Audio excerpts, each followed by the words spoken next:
नानक ने कहा है, एक ओंकार सतनाम। सत्य का एक ही नाम है, वह है ओंकार।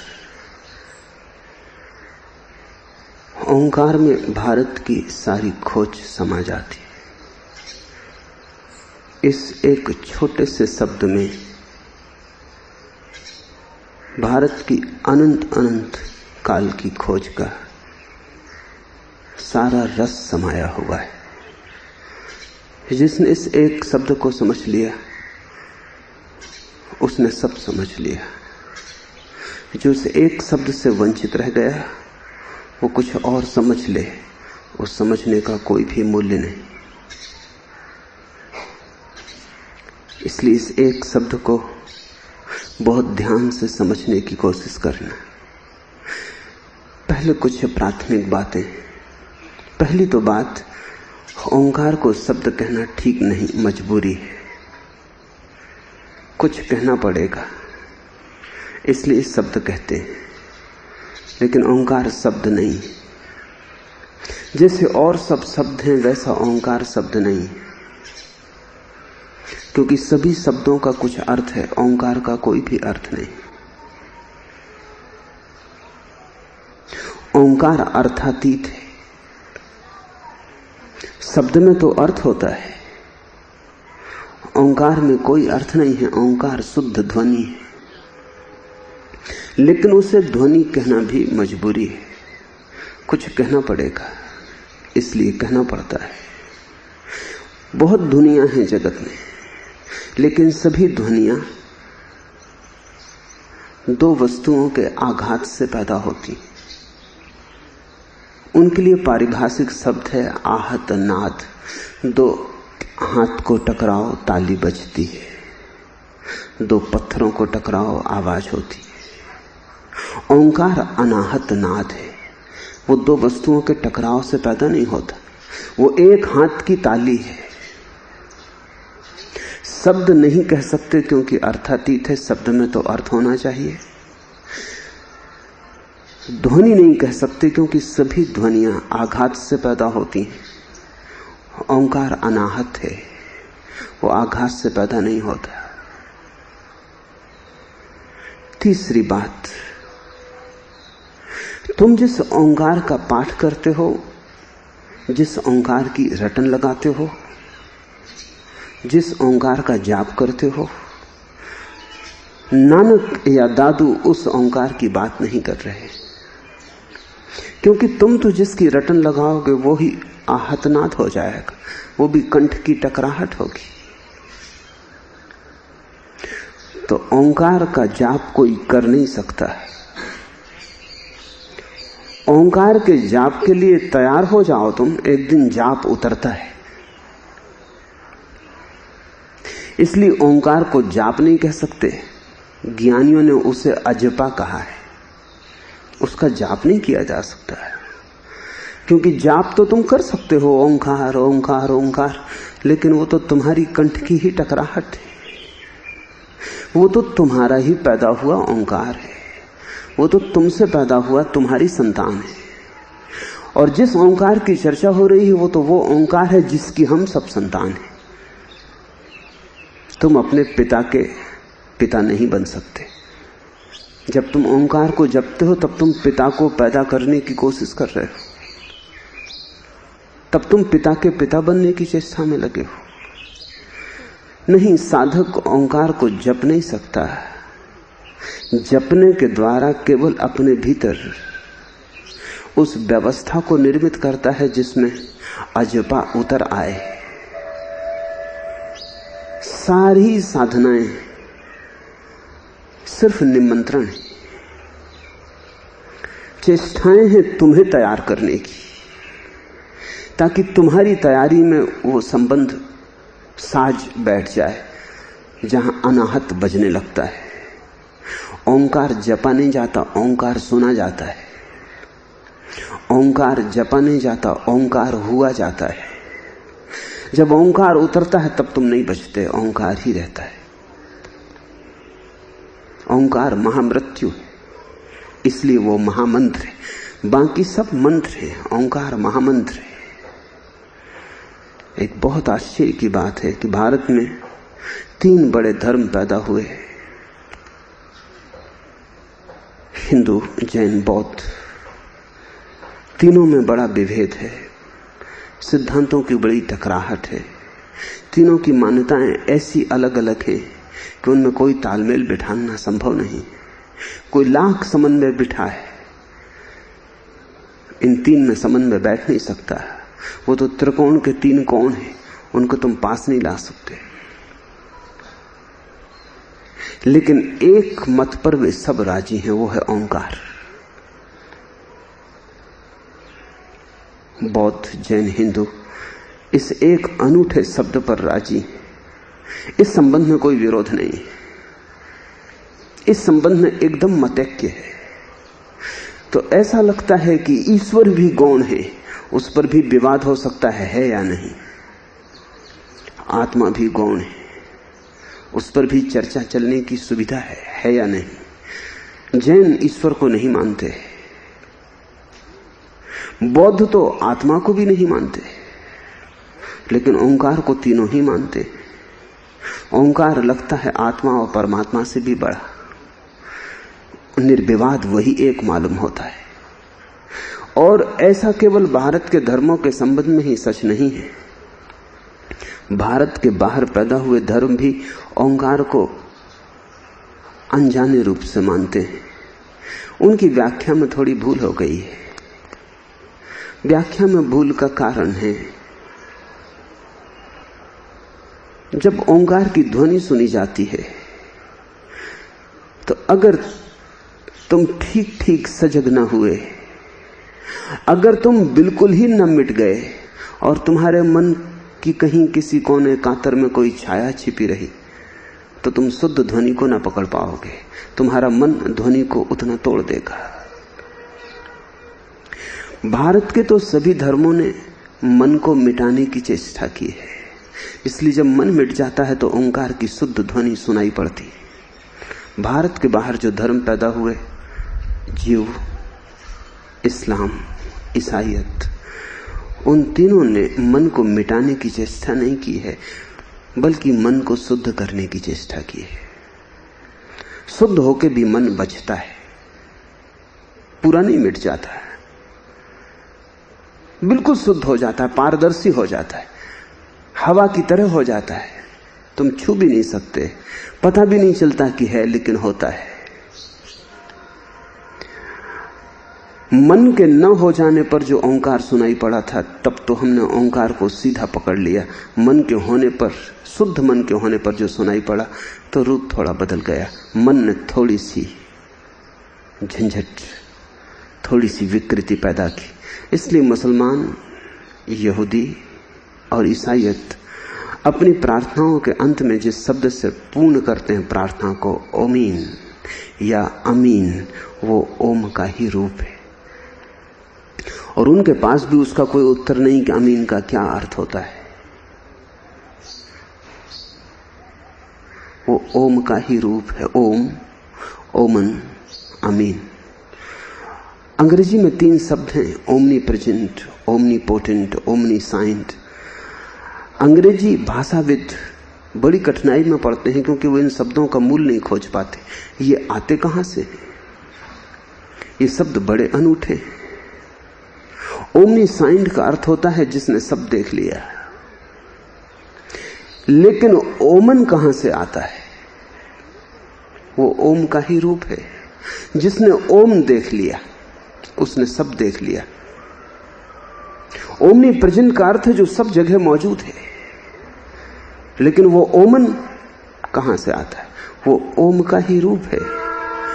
ओमनी प्रेजेंट का अर्थ है जो ओम के साथ एक हो गया, वो सब जगह मौजूद हो गया। तुम एक जगह हो। जिस दिन तुम ओम के साथ एक रूप हो जाओगे, तुम सब जगह हो जाओगे। ऐसी कोई जगह न होगी जगत में जहां तुम न होगे, तुम अस्तित्व के साथ एक हो जाओगे। ओमनी पोटेंट का अर्थ होता है जिसके पास सारी शक्ति है, लेकिन मतलब इतनी होता है जिसके पास ओम की शक्ति है। जिसने ओम को पा लिया सब पा लिया। जो ओम के साथ एक हो गया वो सब हो गया। जो ओम में डूब गया वो सर्वशक्तिशाली हो गया। ये ओम बड़ा अनूठा शब्द है। भारत ने जो भी खोजा है अंतर जगत में, वो ऐसे छोटे से सूत्र में समाहित है। जैसे आइंस्टीन की सापेक्षतावाद की सारी खोज एक छोटे से सिद्धांत में समा जाती है, ऐसे ही ओम के छोटे से सूत्र में, छोटे से सिद्धांत में भारत की सारी अंतर खोज समा गई। बाहर की खोज में तो अभी बहुत कुछ बाकी है, इसलिए आइंस्टीन जल्दी ही तिथिवाह आउट ऑफ डेट हो जाएंगे। कोई दूसरा उनकी जगह ले लेगा, ले ही ली है जगह। लेकिन ओम के आगे भीतर कोई खोज बाकी नहीं बची। वो यात्रा पूरी हो गई, वहां हम मंजिल पर पहुंच गए। इसलिए ओम को कभी भी विस्थापित नहीं किया जा सकता, वो सिंहासन पर रहेगा ही। तुम उससे दूर भटक सकते हो, तुम उसे भूल सकते हो, लेकिन उसे तुम सिंहासन से नहीं उतार सकते। जब भी तुम घर आओगे तुम ओम को सिंहासन पर विराजमान पाओगे। ये जो ओम है, इसके संबंध में कुछ और बात ख्याल ले लें। विज्ञान कहता है कि सारा जगत विद्युत तरंगों से बना है। पत्थर भी, सोना भी, सारा अस्तित्व, सारी वस्तुएं, सारा पदार्थ पदार्थ नहीं है, विद्युत तरंगों का घनीभूत रूप है। हमने कुछ और जाना है। हमने ये जाना है इधर पूरब में भीतर प्रवेश करते करते कि सारा जगत ध्वनियों का ही संघीभूत रूप है और विद्युत ध्वनि का एक प्रकार है। वैज्ञानिक कहते हैं ध्वनि विद्युत का एक प्रकार है और सारा जगत विद्युत की तरंगों का जाल है। हम कहते हैं सारा जगत ध्वनि का जाल है और विद्युत भी ध्वनि का एक प्रकार है। तुमने कहानियां सुनी होंगी कि तानसेन ने दीपक राख से दीपक जला दिए। इसकी संभावना है ध्वनि का आघात अग्नि को पैदा कर सकता है। इसकी संभावना है, इस पर बहुत प्रयोग चलते हैं और इस बात को इनकार नहीं किया जा सकता है, क्योंकि आघात से ही तो विद्युत पैदा होती है। पहाड़ से जल गिरता है, उसकी चोट से विद्युत पैदा होती है। दो चकमक पत्थरों को तुम टकरा दो, आग पैदा हो जाती। तुम दो हाथों को रगड़ो, हाथ गर्म हो जाते। रगड़ से गर्मी पैदा होती, विद्युत पैदा होती। दो ध्वनियों की रगड़ से भी विद्युत पैदा होती है, लेकिन बड़ी सूक्ष्म कला है।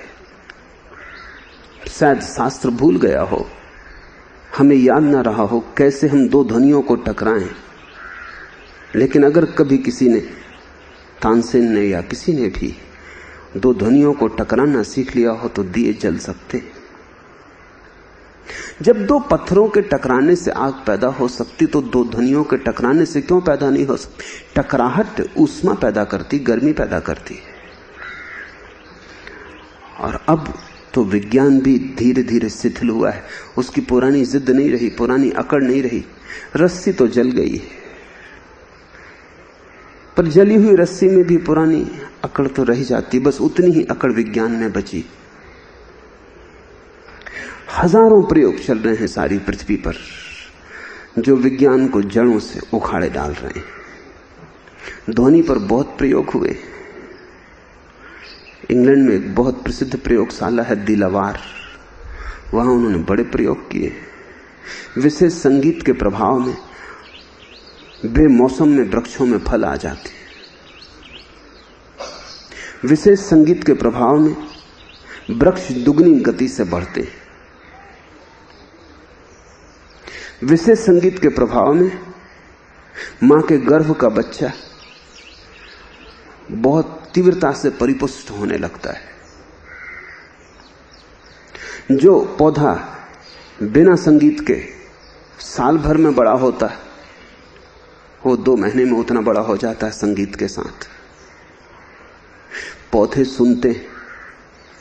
कनाडा में एक छोटा सा प्रयोग किया गया जहां रविशंकर 15 दिन तक सितार बजाता था। उसके दोनों तरफ बीज बोए गए थे। जो पौधे पैदा हुए वो सब रविशंकर की तरफ झुके थे, दोनों तरफ से, जैसे कि बहरा आदमी कान झुका लेता है।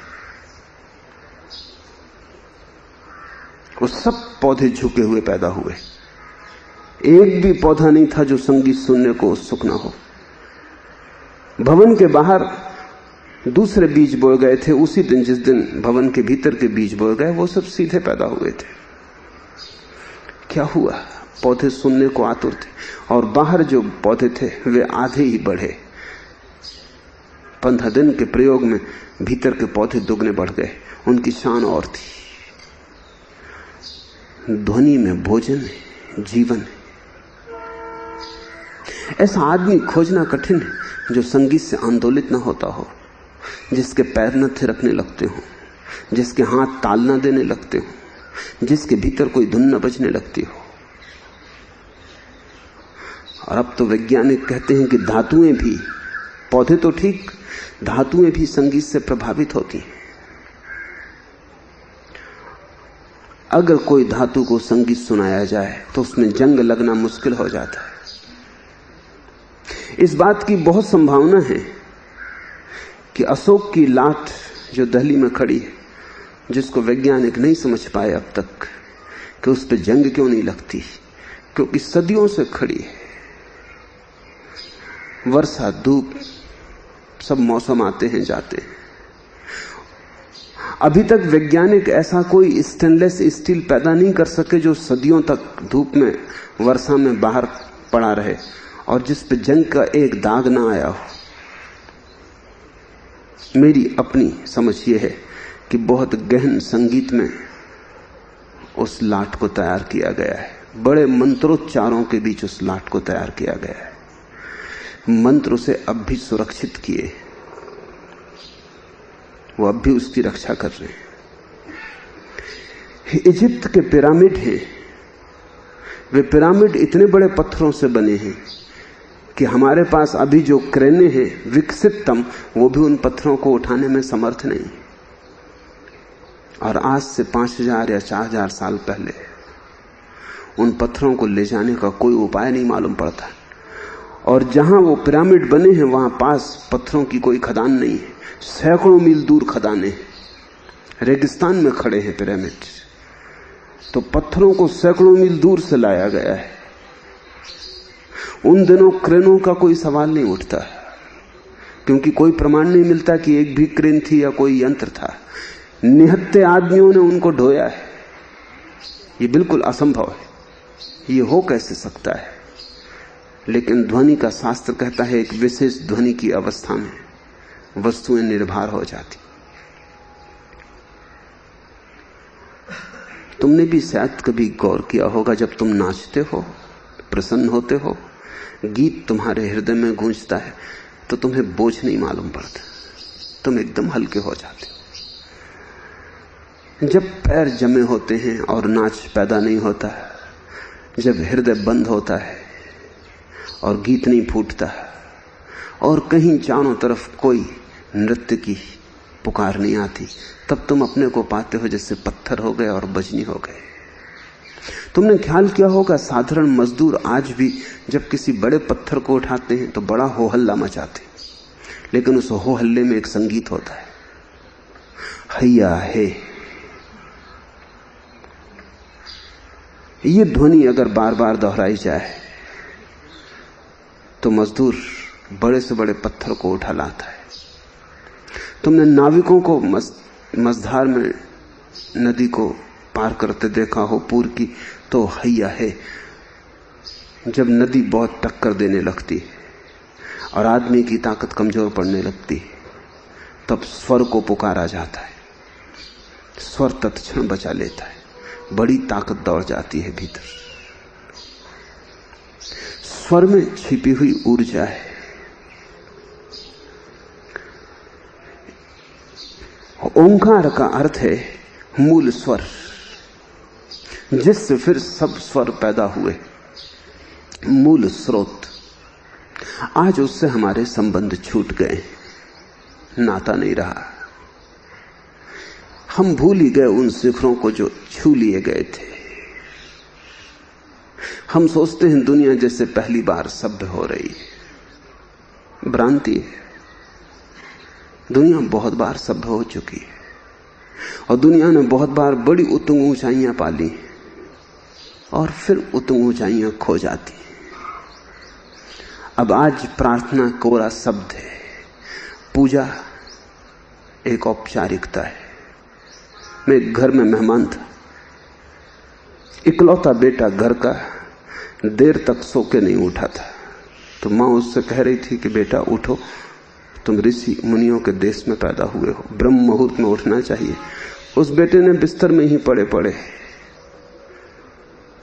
करवट लेके कहा कि माँ तुमको पता नहीं, ऋषि कपूर 9 बजे के पहले कभी नहीं उठता और दादा मुनि अशोक कुमार तो दोपहर तक सोते। ऋषि मुनि खो गए, ऋषि कपूर अशोक कुमार रह गए।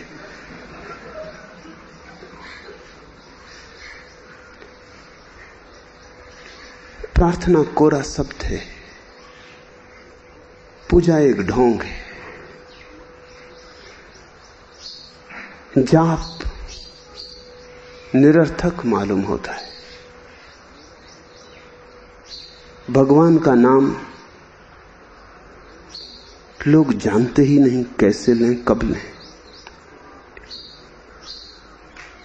मैं एक मित्र के बेटे से पूछ रहा था कि तुम्हारे पिता कभी प्रार्थना करते?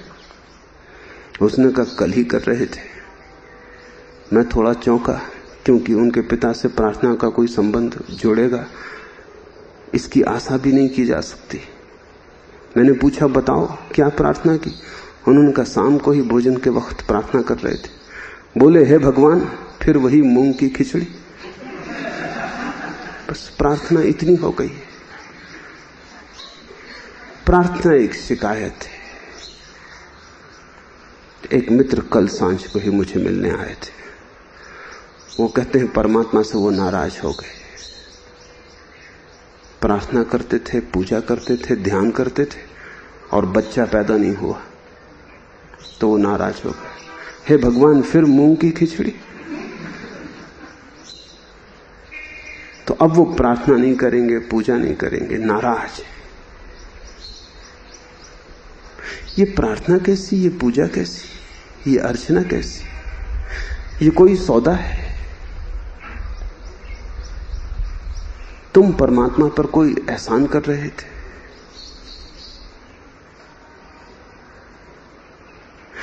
कहने लगे मैंने कभी कुछ मांगा नहीं, इतनी पूजा प्रार्थना की, फिर भी बच्चा पैदा नहीं हुआ।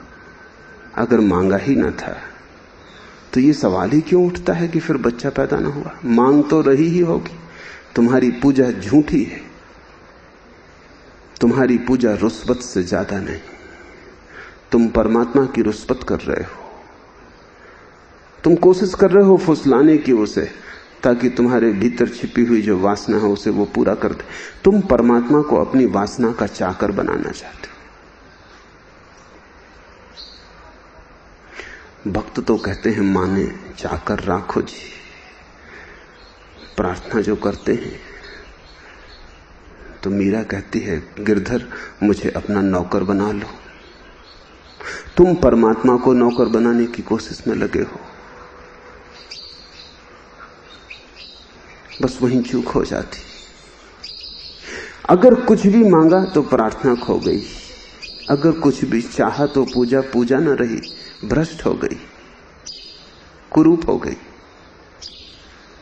और ओंकार तो तब उतरता है जब तुम मंदिर की तरह शुद्ध पवित्र हो जाते हो, निर्दोष हो जाते हो, जब तुम एक छोटे बच्चे की तरह कुंवारे हो जाते हो। अभी पिछले वर्ष इजराइल में एक बहुत अनूठा आदमी है, उसका नाम है यूरी गेलर।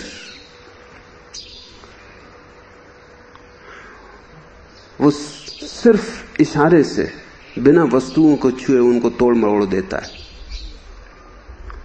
चाकू उसके सामने करो, बस वो सिर्फ हाथ का इशारा करेगा, चाकू मुड़ के गोल हो जाएगा। सींग से मजबूत उसके सामने करो, वो 10 फीट 20 फीट की दूरी से उनको झुका देगा, सिर्फ इशारे से, जिनको तुम ताकत लगा के नहीं झुका सकते। तो पिछले वर्ष एक बहुत अनूठी घटना घटी। इंग्लैंड में बीबीसी टेलीविजन पर उसने अपना प्रयोग दिखलाया और सिर्फ उत्सुकता, सिर्फ एक अनहोनी घटना की संभावना के कारण उसने टीवी पर प्रयोग बतलाते समय कहा कि जो लोग भी टीवी देख रहे हैं वे भी अपने घरों में प्रयोग करें मेरे साथ। कौन जाने उनमें से कुछ लोग, क्योंकि करीब लाखों लोग टीवी देख रहे थे, यूरी गेलर टीवी पर था, शायद कुछ लोगों के पास ऐसी क्षमता हो जिनका उन्हें भी पता नहीं। तो हजारों लोगों ने प्रयोग किए। दूसरे दिन जो रिपोर्ट आई उसमें 1500 लोग सफल हो गए थे। जिन्होंने यूरी गेलर के साथ ही टीवी पर देखते वक्त चीजों को आज्ञा दी वो मुड़ गई। मगर एक बड़ी आश्चर्य की बात थी कि वो जो 1500 लोग सफल हुए थे वो सब बच्चे थे। उनकी कोई की भी उम्र 14 साल से ज्यादा नहीं थी और किसी की उम्र 7 साल से कम नहीं थी। 7 और 14 के बीच में थे, वो सभी बच्चे थे। 7 और 14 के बीच कुंवारापन होता है। वीर्य की ऊर्जा अपनी परिपूर्ण शुद्धता में होती, शक्ति होती है और एक भोलापन होता है। जहां शक्ति और भोलापन का मिलन हो जाता है वहीं परम की घटना घटती। यूरी गेलर भी भरोसा न कर सका कि कैसे हुआ, और बड़ी तो बात यह थी कि 7 और 14 के बीच ही क्यों हुआ। 14 के बाद जीवन में वासना, कामना घेर लेती, मन फिर स्वच्छ नहीं रह जाता। मंदिर की पूजा में वासना प्रविष्ट हो जाती। 7 के पहले मन तो पवित्र होता है लेकिन ऊर्जा नहीं होती। तो 7 और 14 जीवन का सबसे महत्वपूर्ण समय,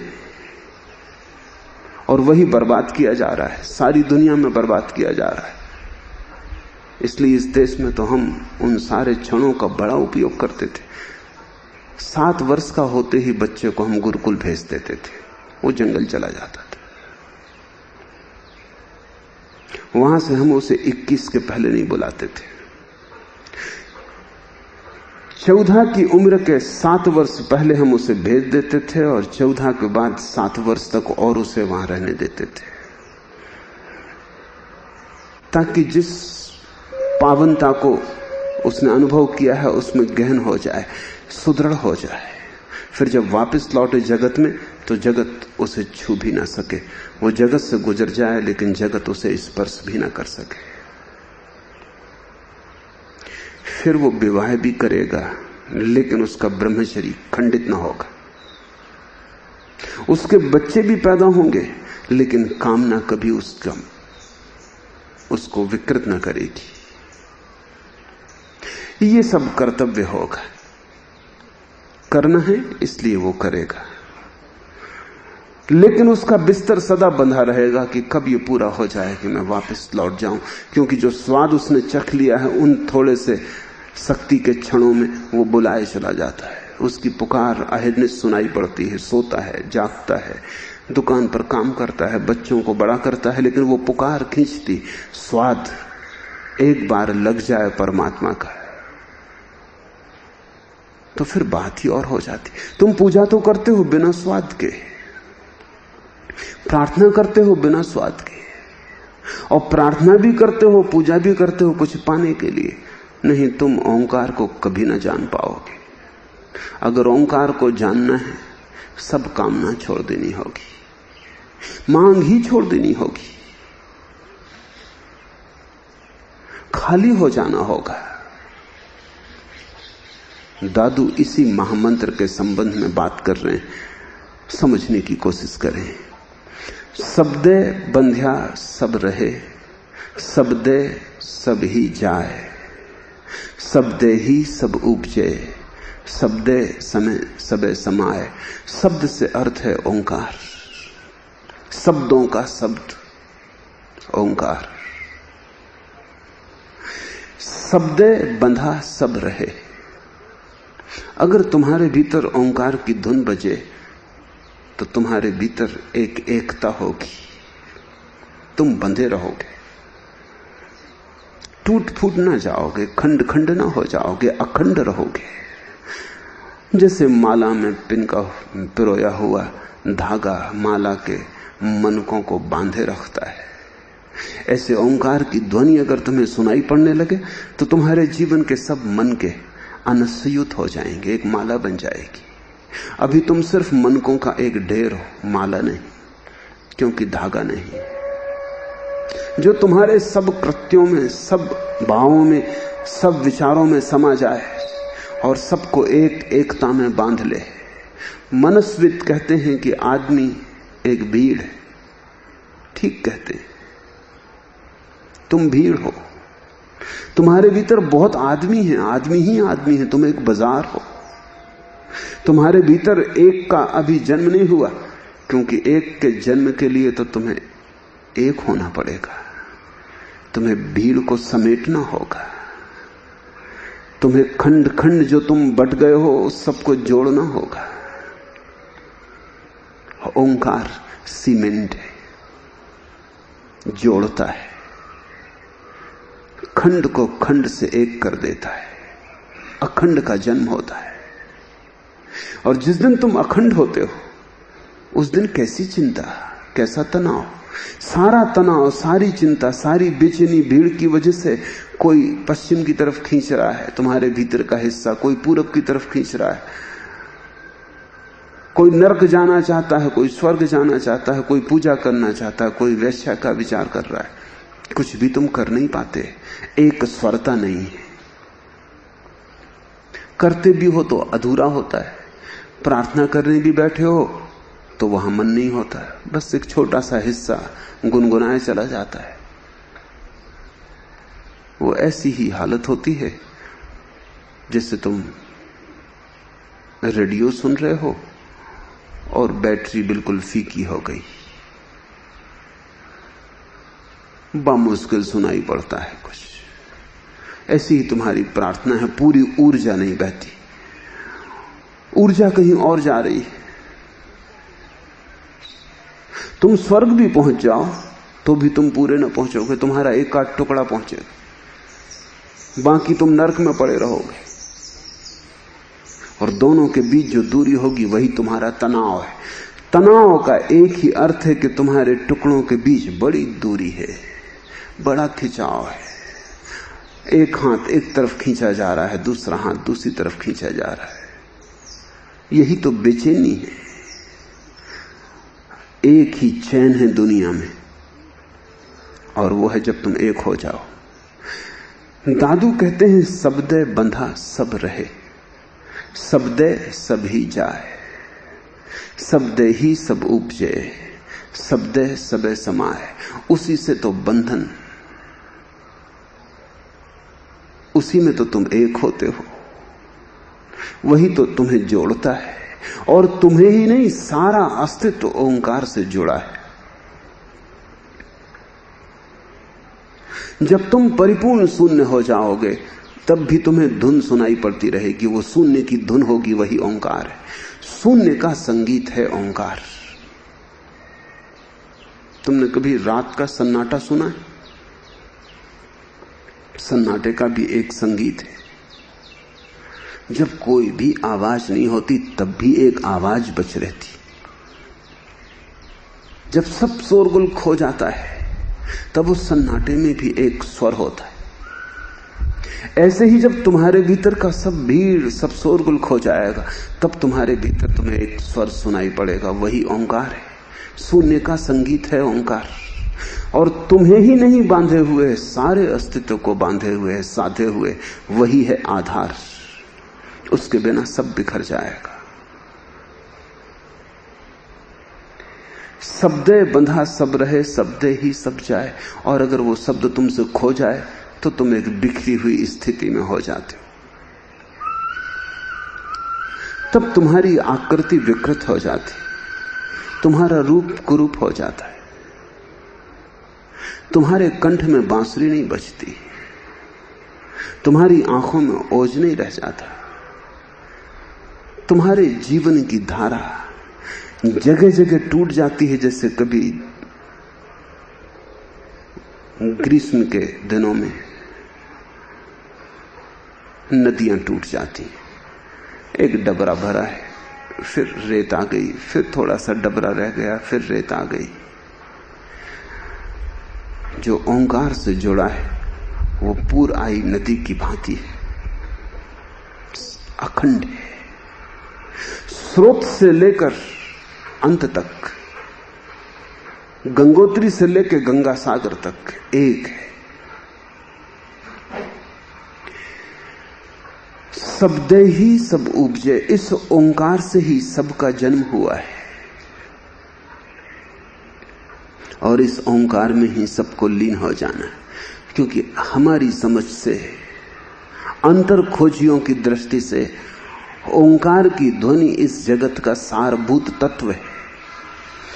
ओंकार के ही संघात से, चोट से सब पैदा हुआ है और ओंकार की ही परत दर परत जमती जाती है और विभिन्न रूप पैदा होते हैं। इसमें कुछ आश्चर्य जैसा नहीं है, क्योंकि विज्ञान कहता है विद्युत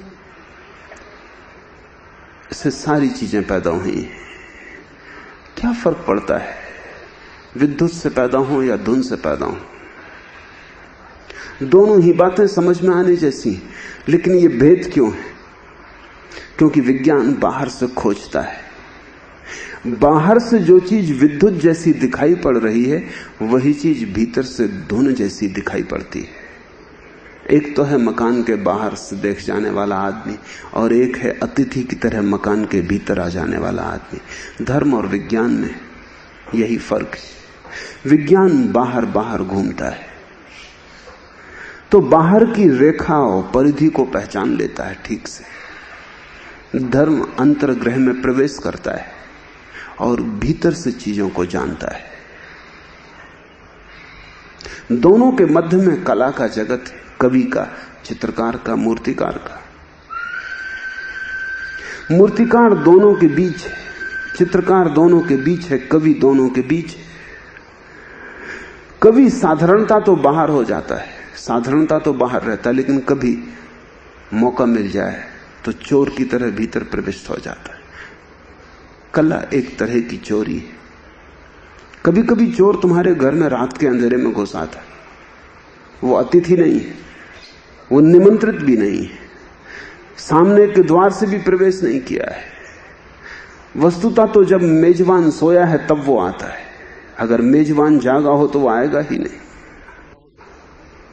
विज्ञान बाहर घूमता रहता है, कभी कभी चोरी से भीतर प्रवेश कर जाता है। इसलिए कविता में कभी कभी धर्म की धुन सुनाई पड़ती है, काव्य में कभी कभी परम अनुभूति का थोड़ा सा प्रकाश मालूम पड़ता है। और अक्सर यह होता है कि अगर किसी कवि की कविता पढ़ो तुम, तो तुम्हारे मन में एक छाया पैदा होती कवि की कि कितना सुंदर, कितना भव्य, कितना दिव्य न होगा ये व्यक्ति।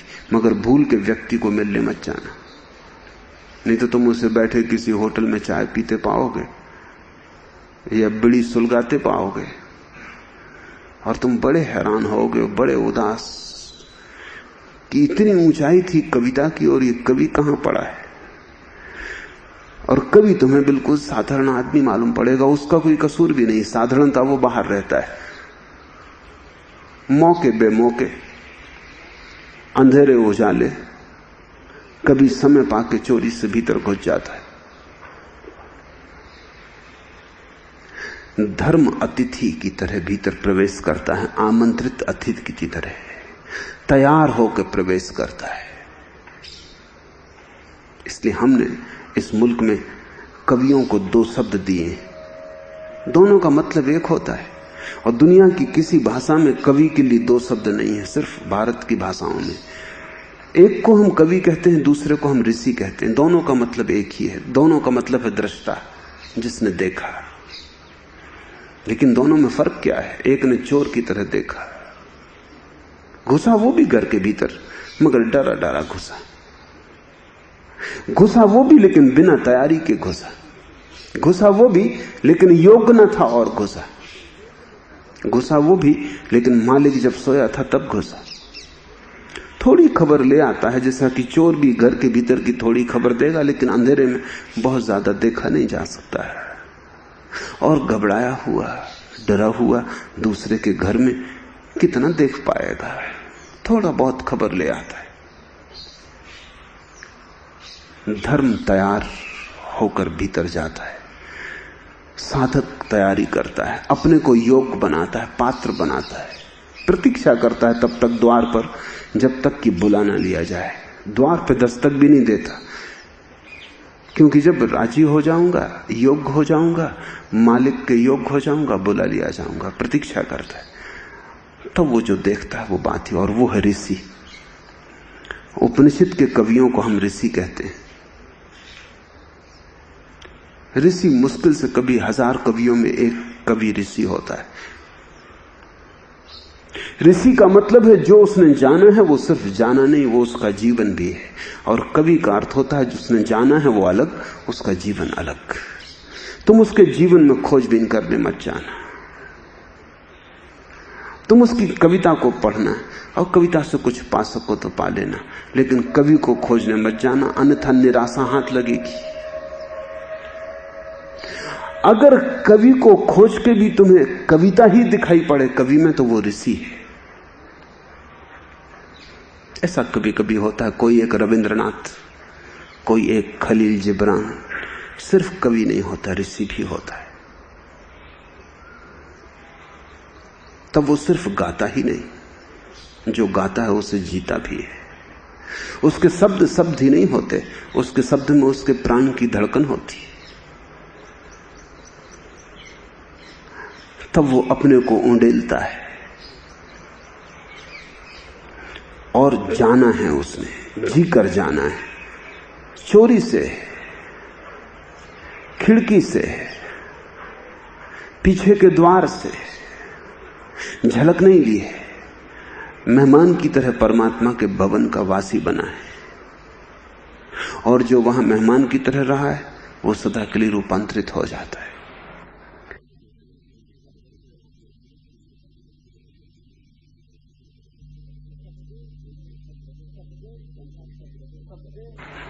शब्दे बंधा सब रहे, शब्दे ही सब जाए, शब्दे ही सब उपजे, शब्दे सबे समाए।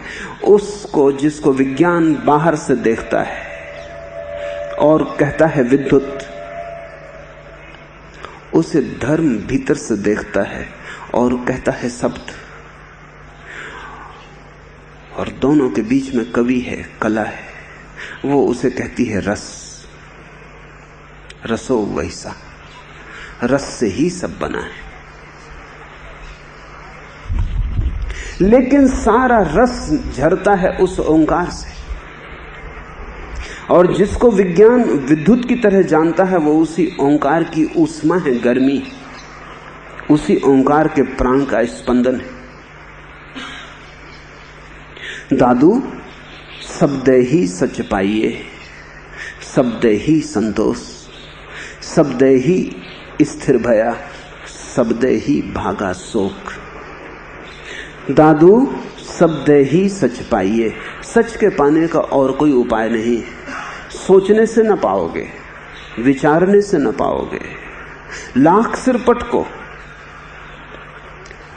लाख पहेलियां सुलझाओ, तर्क जमाओ, सिद्धांत बनाओ, शास्त्र निर्मित करो, नहीं, सत्य को ऐसे न पाओगे।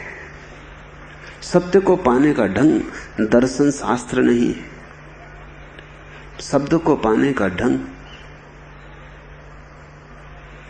साधना है, योग है, प्रार्थना है, ध्यान है, समाधि है। कितना ही तुम सोचो, तुम ही तो सोचोगे। तुम्हारा सोचना तुमसे ऊपर नहीं जा सकता। तुम्हारे सिद्धांत तुमसे बड़े नहीं हो सकते। तुम्हारे सिद्धांत तुमसे बहुत छोटे होंगे। तुम्हारे हाथ की पकड़ में जो आ गया वो तुम्हारी हाथ की मुट्ठी से छोटा होगा। अगर तुम्हें परमात्मा को पकड़ना है तो रास्ता और है। तुम्हें उतना ही विराट हो जाना पड़े, उतना ही शून्य हो जाना पड़े। तुम्हें इतना खाली हो जाना पड़े, इतना खाली कि अगर पूरा परमात्मा भी आए तो जगह मिले, जगह बनानी पड़े। दादू शब्द ही सच पाइए, ओंकार जगह बनाना है। जब तुम ओंकार की धुन से भर जाते हो, सब शांत हो जाता, सब शून्य हो जाता, वही एक धुन बजती रह जाती। जैसे मंदिर के सब यात्री जा चुके और घंटा ही बजता रह गया।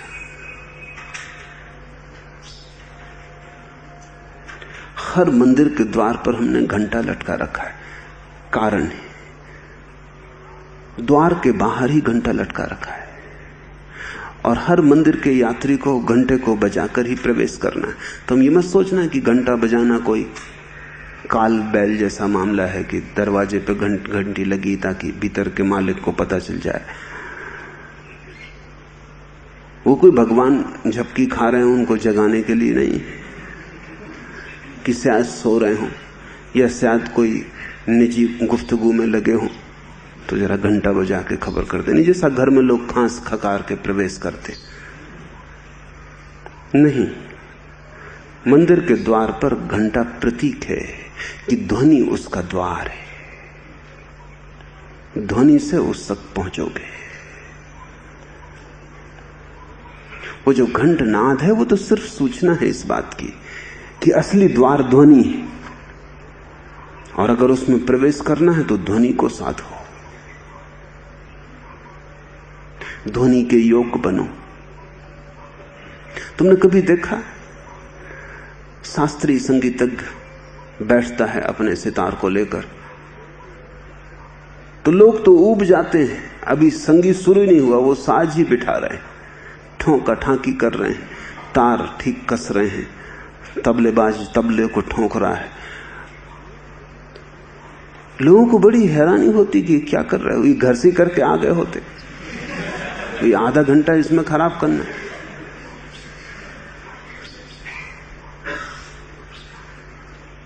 लेकिन प्रतिपल साज को बिठाना पड़ता है, नहीं तो बासा हो जाता। बासे साज पर ताजा संगीत पैदा नहीं होता। घर से बिठा के वो भी आ सकते थे, कोई अड़चन न थी, वहीं ठोंक ठाक कर लेते। लेकिन जितनी देर में आते, जितना समय व्यतीत हो जाता, उतना ही साज बासा हो जाता। प्रतिपल ही साज को ताजा करना पड़ता है, और ताजे साज पर ही ताजा संगीत पैदा होगा। जरा भी बासा ना हो जाए, इसलिए बेचारा संगीतज्ञ वहीं बैठ के ठोंक पीट करता है, उसके पीछे राज है। और जब तार ठीक बैठ जाते हैं तो संगीत पैदा करना बहुत कठिन नहीं है। कहावत है कि संगीत तो कोई भी पैदा कर सकता है, लेकिन साज सिर्फ बड़ा अधिकारी पात्र ही बिठा सकता है, क्योंकि साज बिठाना बड़ी सूक्ष्म बात है। फिर तार छेड़ देना उतनी बड़ी बात नहीं है, तार बिठाना बड़ी बात है। सारा धर्म तुम्हारे हृदय की वीणा की ठोंक ठाक है, साज बिठाना है। जिस दिन साज बैठ जाएगा उस दिन तो बच्चा भी तार छेड़ दे तो भी संगीत उत्पन्न होने लगेगा। असली बात साज का बैठ जाना है, और उस साज को बिठाने के लिए ही सारी साधना है। ओंकार के रटन को कहा जाता है, वो सिर्फ साज को बिठाना है, वो संगीत नहीं है। वो सिर्फ हथौड़ी से ठोंक रहे हैं तबले को, कस रहे हैं तारों को। ओंकार के पाठ को कहा जाता है, मैं भी तुमसे कहूंगा, एक घड़ी 24 घड़ी में निकाल ही लेनी चाहिए। जब तुम कुछ भी ना करो, खाली बैठ जाओ, ओंठ बंद कर लो, जीभ को तालू से लग जाने दो, रीढ़ सीधी हो, और तुम भीतर ओंकार का नाद करने लगो। ओंकार के नाद का भीतर करने का मतलब है तुम ओंठ से आवाज बाहर मत निकालो, अंदर ही गुंजाओ।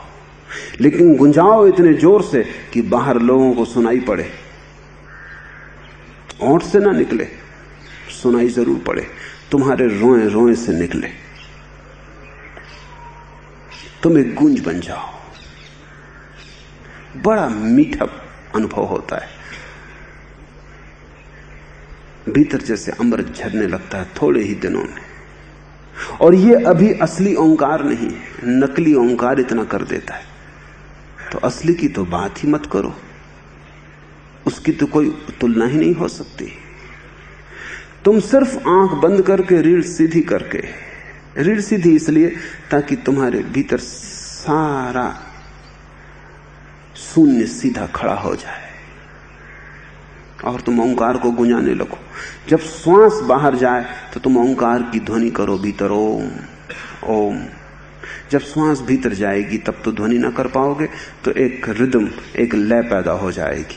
श्वास बाहर जाएगी, तुम श्वास को ओंकार की ध्वनि से भर दो, फिर श्वास भीतर जाएगी, शून्य रहेगा, फिर श्वास बाहर जाएगी, फिर ओंकार की ध्वनि करो इतने जोर से कि बाहर कोई गुजरता हो तो सुनाई पड़े। जैसे मधुमक्खियों का जत्था जा रहा हो तो एक गूंज मालूम पड़ती, ऐसी गूंज बाहर मालूम पड़ेगी। और वो गूंज तुम्हारे शरीर को भी स्वस्थ करेगी, तुम्हारे बिखरे मन को बांधेगी और तुम्हारे भीतर एक अपूर्व शांति का जन्म होगा और एक मस्ती छा जाएगी। ध्वनि की अपनी सुरा है, इसलिए तो संगीत सुनते सुनते तुम्हारा सिर हिलने लगता है, जैसे शराबी का हिल रहा हो। मैंने सुना है लखनऊ में वाजिद अली के दिनों में ऐसा हुआ। एक बड़ा संगीतज्ञ आया और उसने वाजिद अली से कहा कि मैं संगीत तो प्रस्तुत करूंगा, लेकिन शर्त है कोई सिर न हिलाए। वाजिद अली तो पागल था ही, उसने कहा तुम फिक्र मत करो, जो सिर हिलाएगा कटवा देंगे। गांव में डुंडी पीट दी गई कि जिसने भी सिर हिलाया उसका कट जाएगा, इसलिए अगर सिर हिलाना हो तो आना ही मत। जहां सुनने 10,000 लोग आए होते, क्योंकि बड़ा ख्याति नाम संगीतज्ञ था, वहां मुश्किल से 150 आदमी आए, और वो भी ऐसे आदमी जिनको अपने पे भरोसा है, हठ योग के साधक होंगे या इस तरह के लोग, कसरती पहलवान जिनको भी पक्का है भरोसा कि सिर न हिलने देंगे, क्योंकि खतरा है। वो वाजिद अली पागल, मक्खी सिर पे बैठ जाए और तुम हिला दो तो फिर वो सुनेगा नहीं कि हमने संगीत के लिए नहीं हिलाया था। तो लोग बिल्कुल सद के बैठे, बुद्ध की प्रतिमाओं की तरह बैठे। संगीत शुरू हुआ, घड़ी भी न बीती होगी कि कुछ सिर हिलने लगे, बेतहासा हिलने लगे। वाजिद अली तो घबराया खुद भी, उसने सोचा कि तो नाहक हत्या हो जाएगी। अब इन नासमझों को कहलवा दिया, डुंडी पिटवा दी, फिर भी आ गए और सामने ही बैठे हैं और संगीतज्ञों को भी दिखाई पड़ रहा है। उसने नंगी तलवारें लिए आदमी खड़े कर रखे थे। संगीत पूरा हुआ, वो आदमी पकड़ लिए गए और वाजिद अली ने कहा संगीतज्ञ को, बोलो कटवा दूं इनके सिर? उसने कहा कि नहीं, किसी और कारण से मैंने ऐसा कहा था, बाकी सबको विदा कर दो, अब इनके साथ रात बिताऊंगा। यही असली हकदार हैं सुनने के, क्योंकि जिनके भीतर संगीत से शराब पैदा ना हो जाए वो भी कोई सुनने वाले। ये तो परीक्षा थी सिर्फ, क्योंकि अब ये शराब की हालत में, अब ये होश में नहीं। जब तक होश था तब तक तो ये भी साथे रहे, जब बेहोशी आ गई तब ये न साथ पाए। उन लोगों ने भी कहा कि हमने सिर हिलाए नहीं, सिर अपने से हिले। हम तो अपनी तरफ से ना हिलाने की ही जिद किए थे। हमने तो कई बार रोकने भी कोशिश की, मगर पर बस जैसे हमारा हिस्सा ही ना हो। तुमने शराबी को चलते देखा है, वो काफी संभल के चलता है। कोई आदमी इतना संभल के नहीं चलता जितना शराबी संभल के चलता है, क्योंकि उसको पता है कि वो डमाडोल हो रहा है, वो बहुत संभल के चलता है। लेकिन इससे क्या फर्क पड़ता है? संगीत की अपनी सुरा है, वैसी सूक्ष्म कोई भी सुरा नहीं, और सब शराबें स्थूल है। अगर तुमने अपने भीतर ओंकार के नाद को गुंजाया, और ध्यान रखना कि ये तुम्हारा नाद है, अभी तुम्हें असली नाद का पता ही नहीं, तो भी तुम्हारे भीतर एक मस्ती पैदा होगी। तुम एक एक मद मस्ती में जीने लगोगे। तुम चलोगे और ढंग से, स्फूर्ति और होगी, उठोगे और ढंग से, आंखों में एक नशा छाया रहेगा, जैसे जिंदगी में एक पहली दफा उत्सव की घड़ी आई है। अगर तुम इस तरह ओंकार की ध्वनि करते रहो करते रहो करते रहो, किसी दिन अचानक तुम पाओगे कि तुम्हारी धुनी तो जारी है ही, एक और धुन तुम्हारे भीतर पैदा हो रही। ये उसी दिन पैदा होती जिस दिन तुम्हारी वीणा पूरी कस जाती और तैयार होती, साज राजी होता है। उस दिन तुम पाओगे एक ध्वनि तो तुम कर रहे हो जो अब कुछ भी नहीं, एक फीका स्वर है, कार्बन कॉपी है। असली ध्वनि पैदा हो रही है। तब तुम अपनी धुन को बंद कर देना, तब तुम सुनने वाले बन जाना। अब तक तुम करता थे, अब तुम सुनने वाले बन जाना। अब तुम आंखें गड़ा लेना भीतर, अब तुम प्राणों को थाम लेना, क्योंकि भीतर जो घट रहा है वो अपूर्व है, वो अतुलनीय है, उसकी कोई उपमा नहीं। भीतर अमरस की धार बहने लगेगी, रोआ रोआ किसी अपूर्व प्रकाश से भर जाएगा। अंधकार गया, दुर्दिन गए, महासुख बरसेगा, मिलन का क्षण करीब आ गया। ओंकार तुम शुरू करो, मगर तुम खींचे मत जाना और प्रतीक्षा करना उस दिन की जिस दिन भीतर का ओंकार फूटने लगे। उस दिन तुम जिद मत करना अपने ओंकार को थोपने की, उस दिन तुम बिल्कुल चुप हो जाना। तुम्हारा ओंकार तो सिर्फ आयोजन था ताकि रास्ता बन जाए उस ओंकार के बहने के लिए, ताकि तुम्हारे यंत्र में मार्ग बन जाए उस ओंकार को झेलने के लिए। तुम्हारा ओंकार तो सिर्फ पूर्व तैयारी थी, रिहर्सल था। असली नाटक तो तब शुरू होता है जब तुम्हारा ओंकार तो गया और उसका ओंकार शुरू हुआ। एक ओंकार सतनाम। दादू शब्द ही सच पाइए, और उस घड़ी में ही सत्य से मिलन। शब्द ही संतोष, और संतोष उस सत्य की छाया है। उसके पहले तुम लाख संतोष की बातें करो, तुम्हारा संतोष सांत्वना है, संतोष नहीं। और सांत्वना को भूल के संतोष मत समझना, वो तो बड़ी नपुंसक स्थिति है। सांत्वना नपुंसक स्थिति है, संतोष महा ऊर्जा से भरी हुई घड़ी है। तुम भी सोचते हो कि संतोष है, तुम भी कहते हो कि जो है सब ठीक है, लेकिन जैसा तुम कहते हो जो है सब ठीक है, उसमें भी शिकायत मौजूद है। जरा भीतर झांक के देखोगे तो पाओगे कुछ भी ठीक नहीं। कह रहे हैं, मन को समझा रहे हैं, न कहेंगे तो कोई हटने वाला नहीं है दुख, और ना हक फजीयत होगी और लोग भी जान लेंगे। तो तुम किसी तरह झूठी मुस्कुराहट अपने दुख के सरोवर के चारों तरफ बांधे रखते हो, किसी तरह अपने को संभाले रखते हो कि सब ठीक है। कुछ भी ठीक नहीं है, ठीक हो भी नहीं सकता। सत्य के बिना कभी कुछ ठीक हुआ भी नहीं। इसलिए मैं नहीं कहता कि तुम संतोष साधो, मैं तो कहता हूं तुम ओंकार साधो। ओंकार के साधने से सत्य आएगा। सत्य की छाया है संतोष, सत्य के पीछे चला आता है। जिसको सत्य से मिलन हो गया वो संतुष्ट हो जाता है। उसके पहले संतुष्ट हो भी कैसे सकते हो? और दुर्भाग्य होगा अगर संतुष्ट हो जाओ, क्योंकि अगर संतुष्ट हो गए तो फिर सत्य को कौन खोजेगा? फिर तो खोज ही बंद हो गई। इसलिए परमात्मा की बड़ी कृपा है कि सत्य के पहले वो तुम्हें संतुष्ट नहीं होने देता। अगर तुम संतुष्ट हो गए तो यात्रा ही समाप्त हो गई। इस धर्म संतोष नहीं है, धर्म महा असंतोष है। असंतोष की प्रबल ज्वाला है, अग्नि की भट्टी की तरह तुम जलोगे असंतोष में, और तभी कभी यात्रा पूरी हो सकती है। तुम जल्दी संतोष की करते हो। मेरे पास लोग आते हैं, वो कहते हैं जल्दी संतोष मिल जाए। संतोष इतने जल्दी मिल जाए तो दुर्भाग्य होगा। फिर तुम वहीं बैठ रहोगे जहां हो, फिर तुम आगे ना बढ़ोगे। तो मैं तुमसे कहता हूं, बाहर की चीजों में चाहे संतोष साध लेना, भीतर के जगत में संतोष मत साधना। ठीक है, मकान छोटा है, समझा लेना कि ठीक है, चल जाएगा काम, क्योंकि ऐसे तो बड़े से भी नहीं चलता है। बड़ा भी मिल जाएगा तो भी छोटा ही रहेगा, जो भी मिल जाए वो छोटा हो जाता है। असल में छोटे की एक ही परिभाषा, जो तुम्हारे पास है वो छोटा है, जो दूसरे के पास है वो बड़ा है, और तो कोई परिभाषा नहीं है छोटे की। इसलिए जो भी मिलेगा छोटा हो जाएगा। ठीक है, बाहर के काम में संतोष साध लेना, लेकिन भीतर के जगत में जब तक परमात्मा न मिल जाए, उससे कम पे राजी मत होना।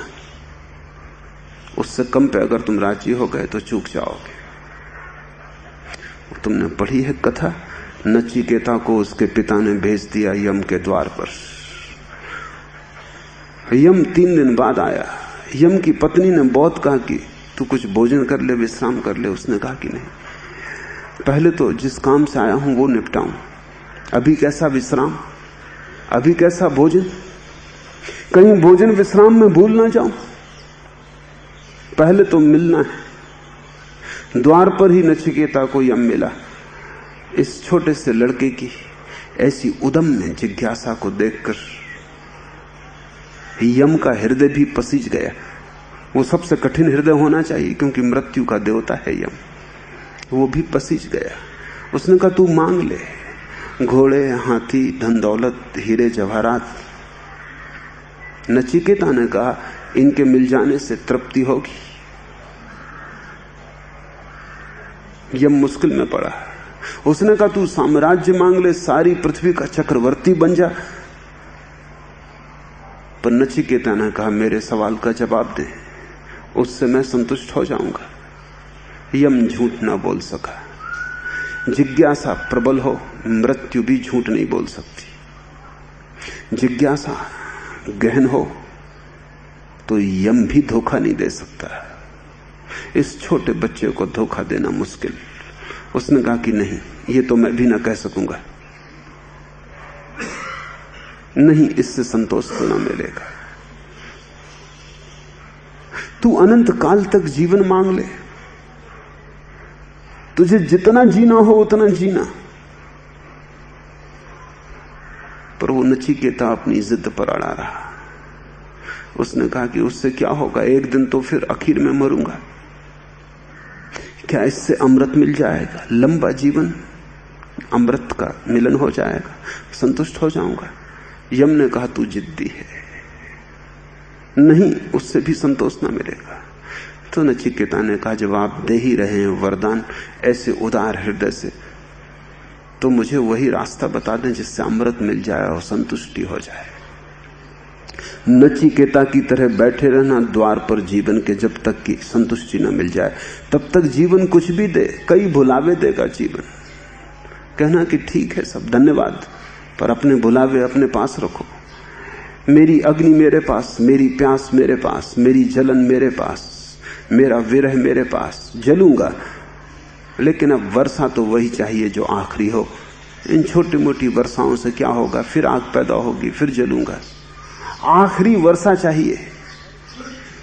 इसलिए मैं कहता हूं, धर्म असंतोष है, महा असंतोष है, दिव्य असंतोष है, डिवाइन डिसकंटेंटमेंट।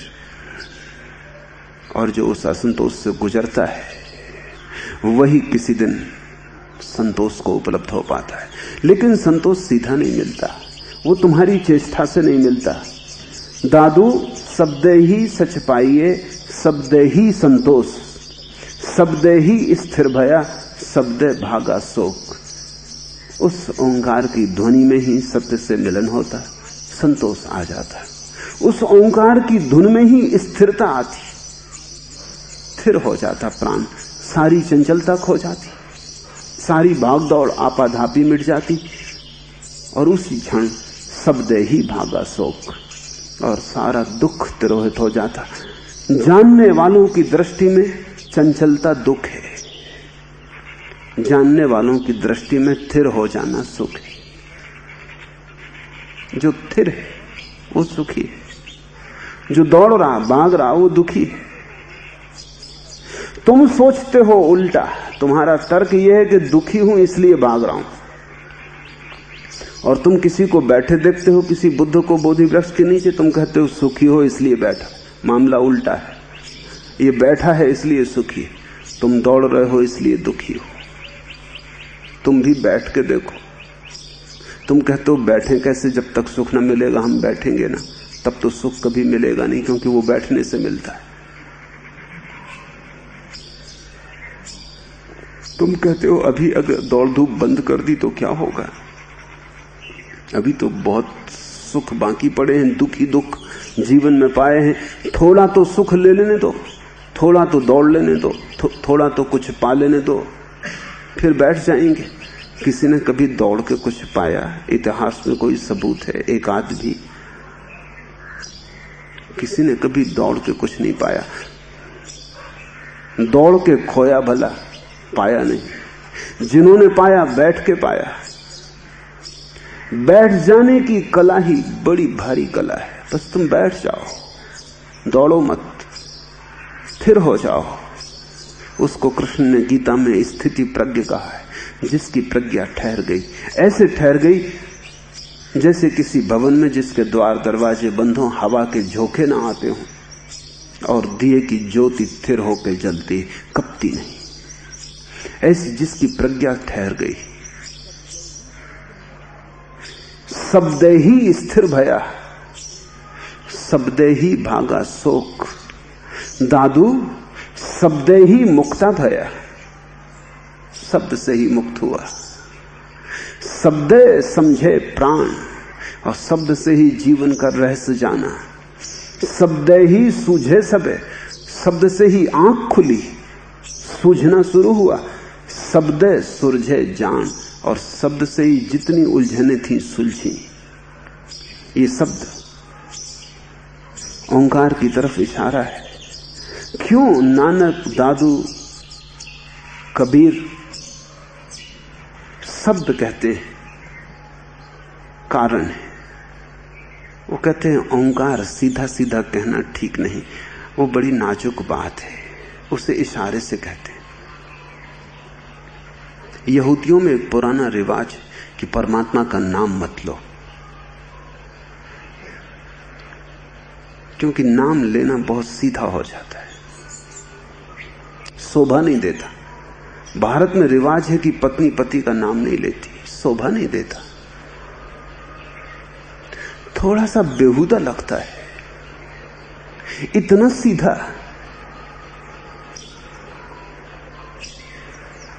न प्रेम, नाजुक बात है। पत्नी पति का नाम नहीं लेती।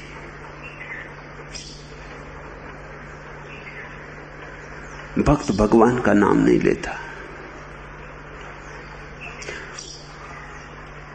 संत उसको बार बार शब्द कहते हैं, इशारा करते हैं। शब्दे ही सूझे सबे, शब्दे सुलझे जान। पहली किया आप थे उत्पत्ति ओंकार। दादू कहते हैं परमात्मा से जो पहली होने की घटना घटी वो है ओंकार। जो पहला उद्घोष हुआ वो है ओंकार। जो पहली सृष्टि हुई वो है ओंकार। जो पहली लहर उठी वो है ओंकार।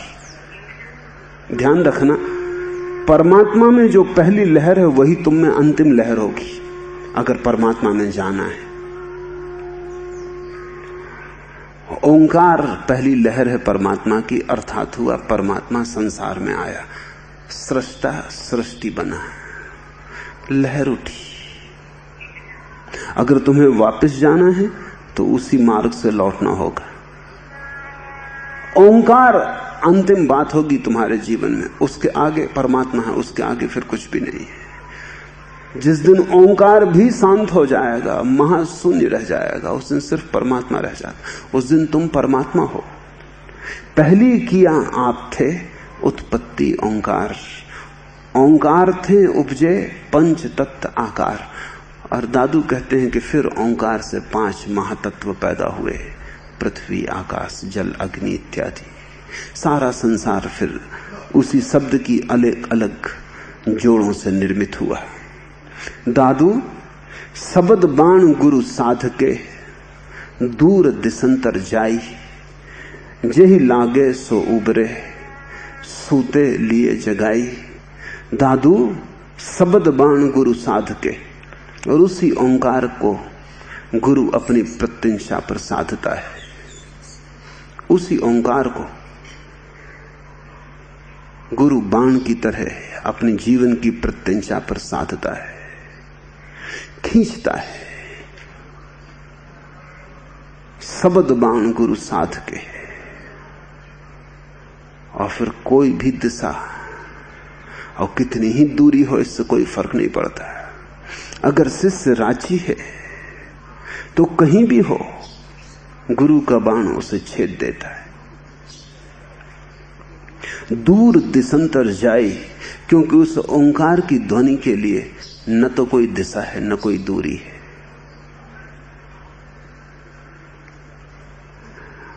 अगर शिष्य खुला है और राजी है और हृदय के वातायन उसने खोल रखे, तो तीर लग जाएगा। तीर पहले तो पीड़ा देगा, पहले तो मारेगा, फिर जिलाएगा, और फिर ऐसा जिलाएगा कि फिर कोई मरना नहीं होता। तो वो तीर मृत्यु भी है और पुनर्जीवन भी। दादू शब्द बाण गुरु साध के, दूर दिसंतर जाई, जेहि लागे सो उबरे। और जिसको लग जाता है वो बाण, वो उबर जाता है। सूते लिए जगाई, इसे थोड़ा समझे। जो सो रहे उन्हें बाण मार के जगा लिया। दो बातें, अगर शिष्य राजी ना हो और गुरु बाण मारे तो ज्यादा से ज्यादा सोए को जगा सकता है। अगर शिष्य राजी हो और गुरु बाण मारे तो उबार ले सकता है, परम मुक्ति घटित हो सकती है। अगर शिष्य राजी ना हो तो फिर सो जाएगा।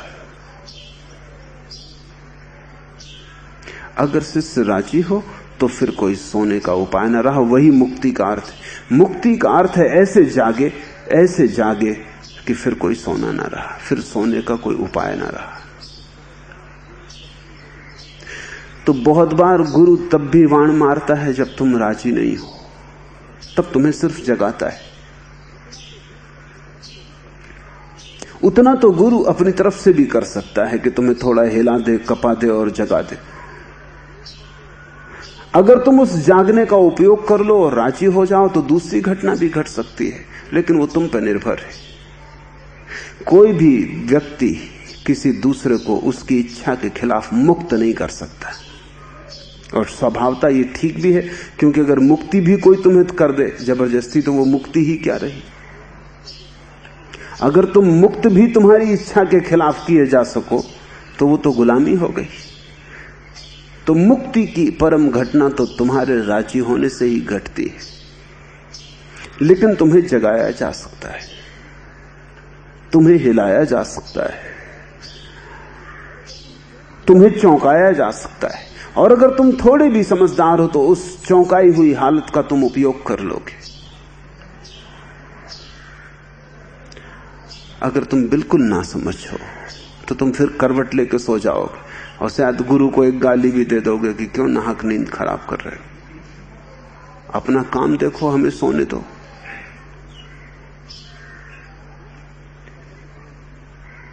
दादू शब्द बाण गुरु साध के, दूर दिसंतर जाई, जेहि लागे सो उबरे, सूते लिए जगाई। शब्द सरोवर सुभर भरिया, हरिजल निर्मल नीर। वो जो शब्द का सरोवर है वो लबालब भरा है परमात्मा के जल से, हरिजल निर्मल नीर। दादू पीवे प्रीत सो, तिनके अखिल शरीर। और जो उसे प्रेम से पी लेते हैं वे अखिल ब्रह्म के साथ एक हो जाते। उस जल को पीने की कला प्रेम है। तुम उसे अपनी प्यास के कारण भी पी सकते हो, लेकिन तब परमात्मा का तुम उपयोग कर रहे हो। तुम उसे प्रेम से भी पी सकते हो, तब तुम परमात्मा को समर्पित हो रहे हो। इसे थोड़ा समझ लो। तुम ऐसी भी प्रार्थना कर सकते हो कि तुम चाहो कि परमात्मा तुम्हारे काम आ जाए, तब तुम्हारी जरूरत महत्वपूर्ण है, परमात्मा गौण है। और जिसने परमात्मा को गौण रखा वो नास्तिक है। और तुम इसलिए भी प्रार्थना कर सकते हो कि परमात्मा की प्रार्थना आनंद है, वो तुम्हारा प्रेम है। तुम इसलिए नहीं कि कुछ चाहते हो, इसलिए नहीं कि कुछ हो जाए, सिर्फ इसलिए प्रार्थना करते हो जैसे कि कोई प्रेम करता है। तुमने कभी पूछा कि प्रेम किस लिए करते हो? तुम कहोगे बस प्रेम प्रेम के लिए, प्रार्थना प्रार्थना के लिए, ध्यान ध्यान के लिए। दादू कहते हैं, दादू पीवे प्रीत सो। जो प्रेम से पीता है, प्रेम का मतलब ही यह है, जो साधन की तरह नहीं पीता बल्कि साध्य की तरह पीता है। तिनके अखिल शरीर, वो ब्रह्मांड के साथ एक हो जाता है। उसकी सब दूरी मिट जाती है, फासले गिर जाते हैं। वो एक बूंद की तरह उस सागर में उतर जाता है। वो सागर पूरा का पूरा उस बूंद में उतर जाता है। कहां से शुरू करो? यात्रा की शुरुआत है तुम्हारे ओंकार के नाद से। तुम्हारा ओंकार का नाद सिर्फ तैयारी है, पूर्व तैयारी है। फिर जब असली नाद उठने लगे और तुम्हारी वीणा उस नाद से थिरकने लगे, तब अपने हाथ खींच लेना। तब तुम एक अनूठे अदृश्य अनाहत संगीत से भर जाओगे। तुम नाद ब्रह्म से भर जाओगे। उस भरी हुई अवस्था में नशा होगा एक। उमर खयाम उसी शराब की बात कर रहा है। वो कोई संसार की शराब की बात नहीं कर रहा है।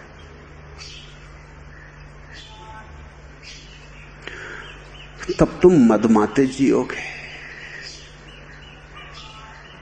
तब तुम्हारे उठने बैठने में रस छलकेगा। तुम्हारे पास जो आ जाएगा, तुम्हारी गंध जिसको छू जाएगी, वो नशे में डूब जाएगा और नाचने लगेगा।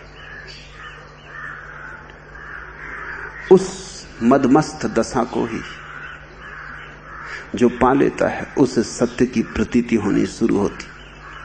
उस बेहोशी में ही मिलता है सत्य, क्योंकि वो बेहोशी ही सबसे बड़ा जागरण है।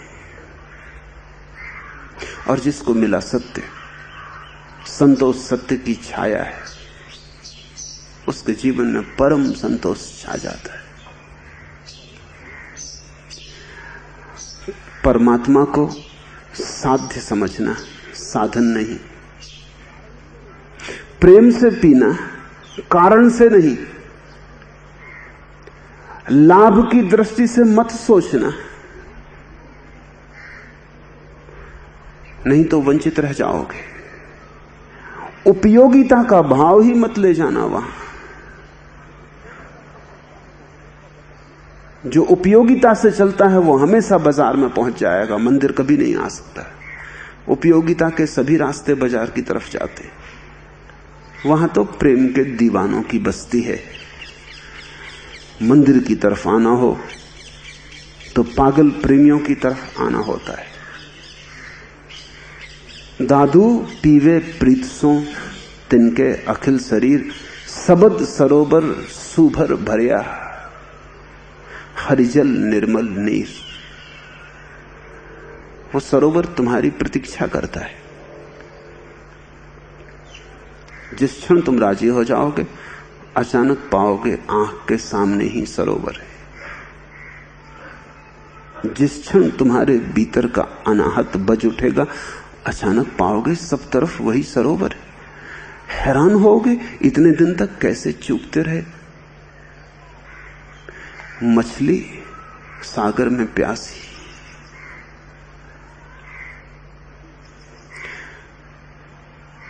कबीर कहते हैं, एक अचंभा मैंने देखा।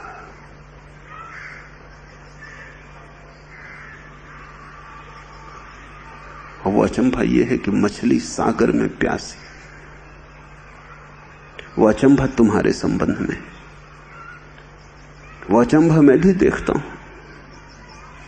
चारों तरफ सरोवर भरा है, तुम सरोवर में ही पैदा हुए हो।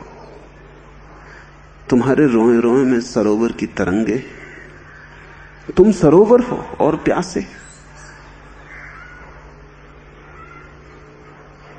आज इतना ही।